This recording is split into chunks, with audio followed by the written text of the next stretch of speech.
আসসালামু আলাইকুম ওরহমতুল্লাহি আবারাকাত। সুপ্রিয় দর্শক, নগদ ইসলামিক হজ প্রশিক্ষণের পক্ষ থেকে সকলকে জানাচ্ছি আন্তরিক মোবারকবাদ। আমরা প্রশিক্ষণের প্রথম পর্বে জেনেছিলাম যে ঘর থেকে কিভাবে আমরা হজ্জের দিকে এগোচ্ছি। তবে তামাত্তু হজ পালনকারীদের প্রথমে উমরা করতে হয়। উমরার জন্য দুটি ফরজ, একটি হলো ইহরাম আর একটি হলো তাওয়াফ। আর দুটি ওয়াজিব, একটি হলো সাফা মারওয়ায় সাই করা এবং মাথার চুল ছোট অথবা মুন্ডানো। ঠিক এই চারটি কাজ করলেই উমরা সুসম্পন্ন হয়ে যায়। এর সাথে যে প্রাসঙ্গিক কাজগুলো আছে সেগুলো নফল বা আরও মুবাহ পর্যায়ে, না করলে কোনো গুনাহ হবে না এবং কোনো ক্ষতি হয়ে যাবে না। তা আমরা পূর্বের প্রশিক্ষণে জেনেছিলাম যে আমরা ঘর থেকেই ইহরাম পরে যাচ্ছি। ঠিক এটা একটি ফরজ পালন করেই ফেলেছি। ইহরাম অবস্থাতে আমরা ঘর থেকে যখন গাড়িতে উঠলাম তালবিয়া পাঠ করলাম। এরপরে আমরা আল্লাহ পাকের জিকির, ফিকির, কোরআন তেলাওয়াত এবং আল্লাহমুখী ধ্যান মগ্ন হয়ে এয়ারপোর্টে যাচ্ছি। একটি সুবিধার খবর আছে আমাদের জন্য, সেটা হলো অতীতে ইমিগ্রেশন হতো জেদ্দায়। সেখানে হঠাৎ করে একজন হাজি বাংলাদেশি আরবি ভাষাভাষী হয়ে কথাবার্তা বলা একটু কঠিন হতো। এখন যেহেতু বাংলাদেশেই ইমিগ্রেশনের ব্যবস্থাটি হচ্ছে, অতএব জেদ্দায় যে অন্য ভাষার লোকদের সাথে কথা বলার কোনো মুশকিলের ব্যাপার এখন আর থাকলো না। ফলে ইমিগ্রেশনের কাজটি বাংলাদেশেই সুসম্পন্ন হয়ে গেল।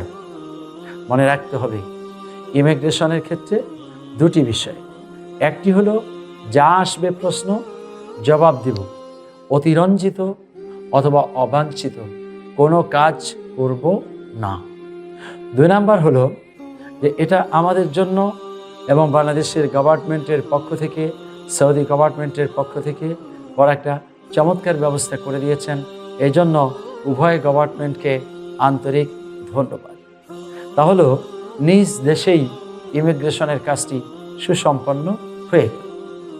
এবার বিমানে উঠে একই আমল তালবিয়া পাঠ করব, লাব্বাইক আল্লাহুম্মা লাব্বাইক, লাব্বাইক লা শারীকা লাক লাব্বাইক, ইন্নাল হামদা ওয়ান নি'মাতা লাকা ওয়াল মুলক লা শারীকা লাক। এর অর্থ কি আমি প্রথম চ্যাপ্টারে কথা বলেছি। এখন আমরা বিমানের মধ্যে খাওয়া নিয়ে অথবা বসা নিয়ে অথবা আমার সুবিধার জন্য আমি যেন অস্থির না হই। হজ্জের শ্রেষ্ঠ শিক্ষা হলো ধৈর্য। আমি অপর ভাইকে অগ্রাধিকার দেওয়ার চেষ্টা করব, আর সবর এখতিয়ার করব, ধৈর্য ধারণ করব, ইবাদতে সময় কাটাবো। যখন খাবার আসবে খাবো, সলাতের সময় হবে সলাত আদায় করব। চলে গেলাম আমরা জেদ্দা, নেমে গেলাম এয়ারপোর্টে, একই দোয়া কালেমার মধ্যে থাকব। হ্যাঁ, বেল্ট থেকে আমাদের লাগেজ ব্যাগেজগুলিকে আমরাই সংগ্রহ করব। চলে যাব আমরা কোনো একটি এজেন্ট এবং পরবর্তীতে মুআল্লিমের আন্ডারে। এজেন্টের আন্ডারে তো আমরা আছি, অথবা সরকারি এজেন্ট আমাদেরকে সেবা দিচ্ছে। এবার আমরা ওখানকার কোনো মুআল্লিমের আন্ডারে চলে যাচ্ছি। তখন মুআল্লিমের লোক এসে আমাদেরকে ডাকতে থাকবে এবং তখনই আমরা একটা বেল্ট পেয়ে যাব।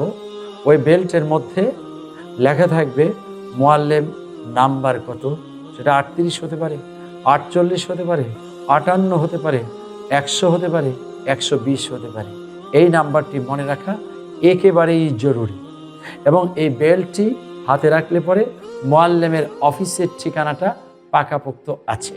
কত তারিখে আমি এসেছি, কত তারিখে আমি ফিরে যাব, আবার মুআল্লিমের অফিস কোথায়, এরকম একটি বিষয় এখানে থাকে। এই জিনিসটি প্রত্যেক হাজির জন্য, ওমরাকারীর জন্য বড়ই দরকারি বিষয়। এরপরে আরও একটি বেল্ট আমরা পাবো, সেটা হাতে রাখতে হয় অনেকটা ঘড়ির মতো। সেটাও একইভাবে ঠিকানা সহ আরও কিছু বিষয়াদি, মোবাইল নাম্বারও থাকবে। কখনো যদি আপনি হারিয়ে যান, এমন যদি হয়, তাহলে পরে আপনি ওই নাম্বারে ফোন করলে যেখানে আছেন সেখান থেকেই মুআল্লিমের লোক এসে আপনাকে পিক আপ করবে। চলে গেলাম আমরা বায়তুল্লাহ। এখানে এসে অনেকেই আবেগ আপ্লুত হয়ে যখনই বায়তুল্লাহ দেখি অথবা মিনার দেখি, মসজিদে হারাম দেখি, তখনই আমরা অতি উৎসাহিত হয়ে যে তাওয়াফ শুরু করে দেই। এই জায়গায় এসে রাসূল কারীম সাল্লাল্লাহু আলাইহি ওয়াসাল্লাম যে বিষয় পছন্দ করতেন আমরা তাই করব। অর্থাৎ আমরা সুনির্দিষ্ট ভাড়াকৃত বাসায় চলে যাব, লাগেজ ব্যাগেজ রুমে রাখব, প্রয়োজনে আমার পবিত্রতা অর্জন করব, গোসল দরকার হলে গোসলও করব, একটু বিশ্রাম দরকার হলে বিশ্রাম করব, খাবারের দরকার খাবার খাবো। এটা সব শেষ করে একটি প্রশান্ত হৃদয় নিয়ে এবার আমরা তাওয়াফ করতে যাই। হাজরে আসওয়াদ, এটা এখন চুমু খাওয়ার সুযোগ নেই। কোভিড-19 প্যান্ডামিক ডিজাস্টারের কারণে হাজরে আসওয়াদের চারিপাশ দিয়ে এখন ব্যারিকেড দেওয়া আছে। দূর থেকে বিসমিল্লাল্লাহু আকবার, বিসমিল্লাল্লাহু আকবার, বিসমিল্লাল্লাহু আকবার এটা বলেই তাওয়াফ শুরু করলাম।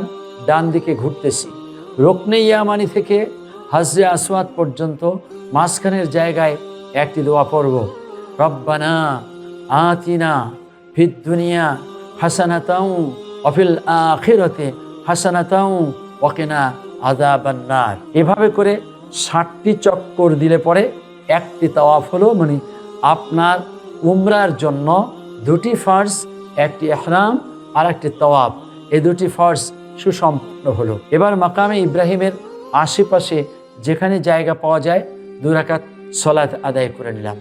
এখান থেকে আমি সফা পাহাড়ের দিকে যাচ্ছি। এই জায়গায় ঝমঝম পাওয়া যাবে, কোল্ড ওয়াটার, হট ওয়াটার। আপনি কোল্ড হট মিলিয়ে খাবেন অথবা হোয়াট খাবেন, অবশ্যই কোল্ড খাবেন না, এটা বরফ, আপনার সর্দি কাশি জ্বর হয়ে যেতে পারে। চলে গেলাম আমি সফা। এখানে যে বায়তুল্লাহ দেখা যাবে, দোয়া করব।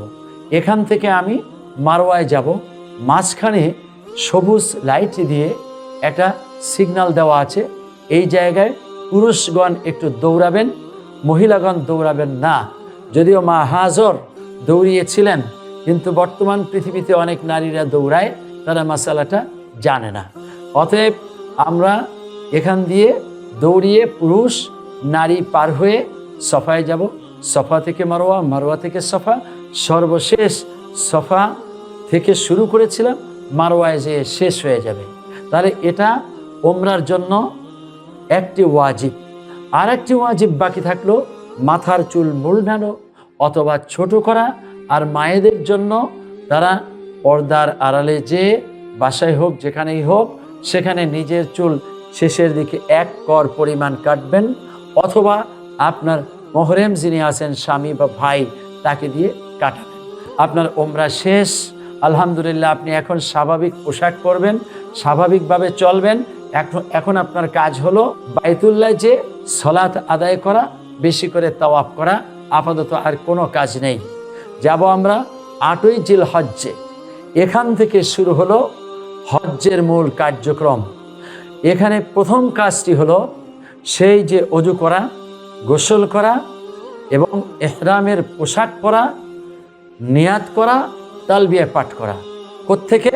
আপনি যেই বাসায় আছেন ওই বাসা থেকেই। এটা করে আমরা 8ই জিলহজ মিনায় যাব। 9ই জিলহজ ফজরের পর থেকে আমরা আরাফাতে যাব।